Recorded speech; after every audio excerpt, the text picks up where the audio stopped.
संसद में विजेंद्र सिंह ओला ने उठाया खाद की बढ़ती कीमतों का मुद्दा। झुंझुनू सांसद विजेंद्र सिंह ओला ने संसद में किसानों पर महंगी खाद के बोझ को लेकर केंद्र सरकार पर निशाना साधा है। उन्होंने कहा है कि किसानों की आय दोगुनी करने का वादा अधूरा है, उल्टा यूरिया और डीएपी की कीमतें बढ़ रही हैं। ओला ने यूरिया के कट्टे का वजन 50 से घटाकर 45 किलोग्राम करने पर भी सवाल उठाए हैं। नीम कोटेड यूरिया की प्रभावशीलता पर भी उन्होंने चिंता जताई है।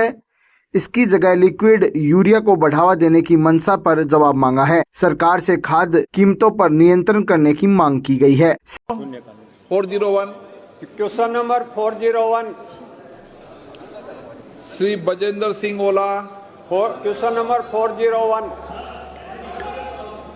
Mic Statement is laid on the table of the House. एक मिनट, विजेंद्र सिंह जी ओला पहले क्वेश्चन नंबर बोल दें। 401 मैंने बोल दिया सर। माननीय Statement is laid on the table of the House. अब माननीय सदस्य प्लीज, माननीय सदस्य। अध्यक्ष महोदय,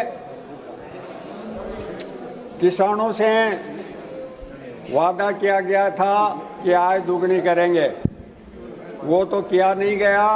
अलबत्ता उर्वरकों की कीमत जरूर बहुत भारी तादाद में बढ़ा दी गई।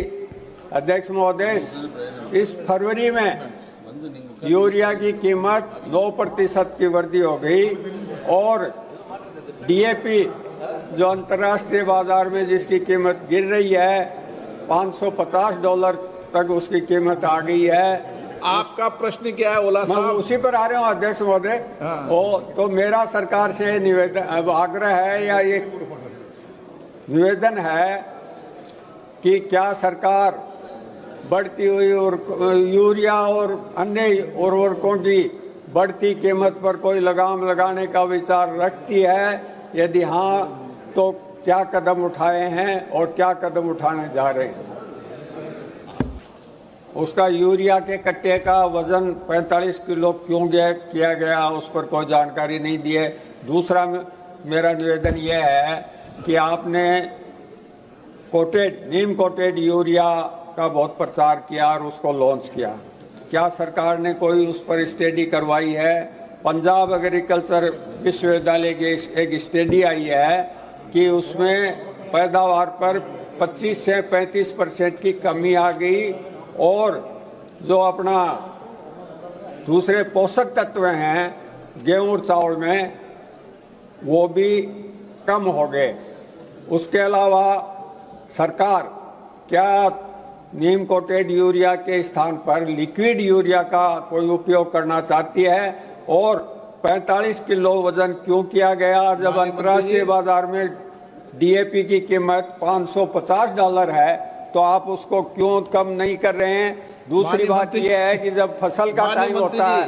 शेखावाटी को चाहिए नहर, पानी संकट पर 476वें दिन भी किसान डटे आंदोलन पर। सिंगाना रोड स्थित लाल चौक पर बस स्टैंड पर नहर की मांग को लेकर किसानों का धरना 476वें दिन भी जारी रहा। किसान सभा के बैनर तले चल रहे आंदोलन में किसानों ने कहा कि शेखावाटी में पानी का कोई अन्य स्रोत नहीं है और काटली नदी भी अब पीछे से रोक दी गई है। शिक्षाविदों और आंदोलनकारियों ने यमुना से नहर लाने की मांग को दोहराया है और चेतावनी दी है कि जल्द काम शुरू नहीं हुआ तो आंदोलन उग्र और प्रदेशव्यापी आंदोलन किया जाएगा। बगड़ में होटल पर छापा, 3 महिलाओं समेत 7 लोग शांति भंग में गिरफ्तार। बगड़ बाईपास रोड पर स्थित एक होटल पर पुलिस ने छापा मारकर होटल संचालक सहित 3 महिलाओं समेत कुल 7 लोगों को शांति भंग में गिरफ्तार किया है। पुलिस को सूचना मिली थी कि होटल में युवक और युवतियां संदिग्ध स्थिति में हैं और आपस में झगड़ा हो गया है। मौके पर पहुंची पुलिस ने हालात देखते हुए सभी को शांति भंग की धारा में गिरफ्तार किया है। गिरफ्तार व्यक्तियों में होटल संचालक राजकुमार सहित दिल्ली और पश्चिम बंगाल की महिलाएं शामिल हैं। पुलिस ने मामले की जांच शुरू कर दी है। इसमें राजकुमार निवासी गुड्डा गोड़जी होटल संचालक को गिरफ्तार किया है। साथ ही मुरारी लाल जिसकी उम्र 25 साल है, निवासी देसूसर